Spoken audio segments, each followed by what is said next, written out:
Why did the Hebrew authors of the Bible omit all of the important historical names of Egyptian pharaohs? The Hebrew authors of the Bible covered up the fact that the Hebrews and the Egyptians shared the same royal bloodline. Cleopatra was the last in a succession of Hebrew Ptolemy kings. Although Cleopatra is considered to be the last of the Egyptian pharaohs, author Ralph Ellis claims that Jesus was the last of the Hebrew pharaohs of Egypt. Jesus, a pharaoh? How is that possible? The historical facts show that the last pharaoh of Egypt was Ptolemy XV, who was nicknamed Caesarion or Little Caesar. Born in 47 BC, Caesarion was the son of two of the most famous parents in world history, Roman ruler Julius Caesar and Egyptian pharaoh Cleopatra. When Caesarion's mother, Cleopatra, proclaimed herself to be the reincarnation of the virgin goddess Isis, Caesarion became the son of a virgin mother goddess. When Caesarion's father, Julius Caesar, was elevated to the status of god by the Roman Senate, Caesarion was recognized as the son of God and heir to God's kingdom, the Roman Empire. Caesarion was also recognized as the son of God in Egypt after his mother named him co-ruling pharaoh of Egypt. Cleopatra declared Caesarion to be the king of kings at the age of 13 during the Donations of Alexandria ceremony in 34 BC.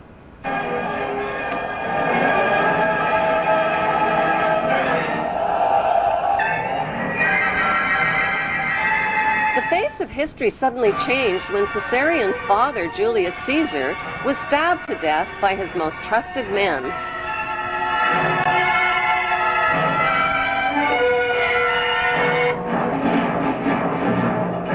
Octavian, the adopted son of Julius Caesar, swiftly seized power as the new Roman emperor. After Caesar's death, Cleopatra became romantically involved with a married commander from Caesar's army named Mark Antony. Mark Antony and Cleopatra parented 3 children, a twin boy and girl, followed by a second boy. Since Caesarion was Julius Caesar's son and the rightful heir to the Roman Empire, Cleopatra feared for his safety. When Octavian's mighty Roman army invaded Egypt, Cleopatra arranged for Caesarion's safe passage out of Egypt with her most trusted servants. Historians confirm that Cleopatra sent Caesarion to India. There are no historical records of Caesarion's fate, despite false rumors of his capture. Cleopatra's trusted servants who traveled with Caesarion became the boy's parent guardians.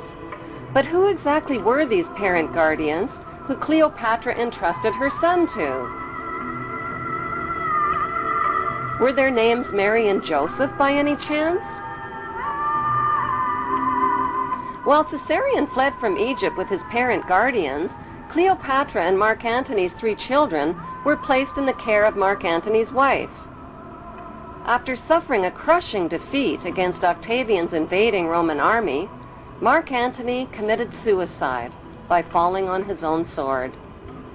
The devastated Cleopatra also committed suicide by a self-inflicted poisonous snake bite.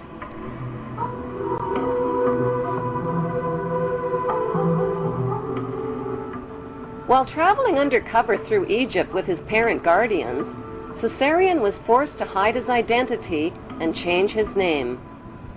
The Egyptian name for Jesus is Isu, which means the son of Isis. It can be found in Egyptian hieroglyphics. Matthew 2, verses 13 and 14 of the Bible tell a parallel story of the young child Jesus and his mother fleeing into Egypt with Joseph under the cover of night.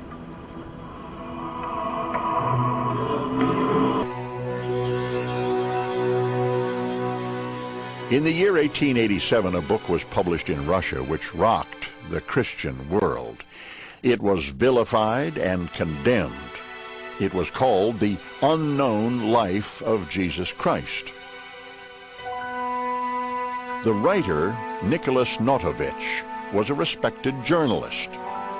Notovich claimed his book was a factual report of a trip he made to the Himalayan mountains in remote northern India. Notovich may well have been the first outsider to make his way to Hemis, an isolated Buddhist monastery hidden high in the Asian mountaintops. Gaining the confidence of an elderly monk, he was shown ancient scrolls which tell the story of a scholar and prophet named Issa. In these secret records, Issa is described as a foreigner from a small Mediterranean country. The stranger arrived in India as a teenage boy to study the teachings of the Buddha. And according to the scrolls, he lived here 500 years after the prophet Buddha died, a time that coincides exactly with the lost years of Jesus. Nicholas Notovich was convinced that Issa was Jesus of Nazareth, and that he carried back to his homeland the principles of Buddhism. Half a century after Notovich was in Hemis in 1902, a Hindu priest sought refuge in the same remote Indian monastery. He too translated the scrolls and published a work. His translation verifies the work of Notovich.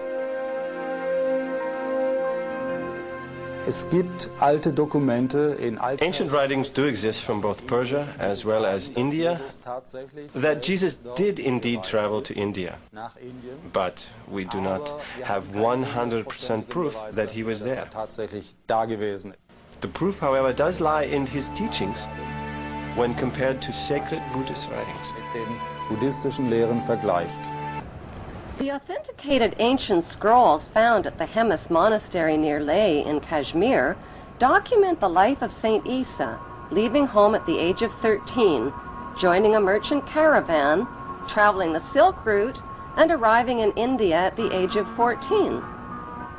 The Egyptian word for Jesus is Isu, the Greek word is Iesus, and the Arabic word for Jesus is Isa. Issa continued his travels through India and Tibet and the holy cities, where Brahmin priests taught him to read and understand the Vedas. He learned Pali and studied the sacred sutras and how to cure by aid of prayer. He began teaching, performing miracles, and explaining the holy scriptures in monasteries and market bazaars. As an adult, Issa finally left India and Tibet and traveled to Alexandria, Egypt. Why Alexandria? Because that's where Issa, whose previous name was Caesarion, grew up. That's where he last saw his mother, Cleopatra, alive.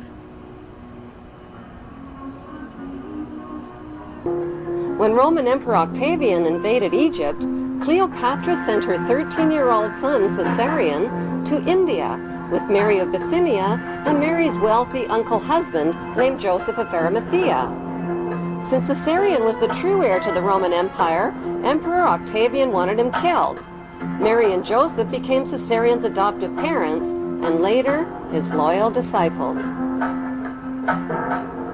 Caesarion finally returned to Egypt after 17 years in hiding. He searched for Selene and found her. He was now called Jesus Christ, a name with the same initials as his father, J.C., for Julius Caesar. He told Selene about his plan to capture his father's kingdom, the Roman Empire, which Emperor Octavian had stolen from him. He told her he would capture it not with weapons and armies, but by creating a new religion and transforming the Roman Empire into the Holy Roman Empire. Like his father Julius Caesar, who was officially elevated to the status of God, Jesus Caesarion was not only elevated to the status of God, he recaptured his father's kingdom and expanded the Holy Hebrew Empire all the way to Great Britain and the United States of America. What then, little king?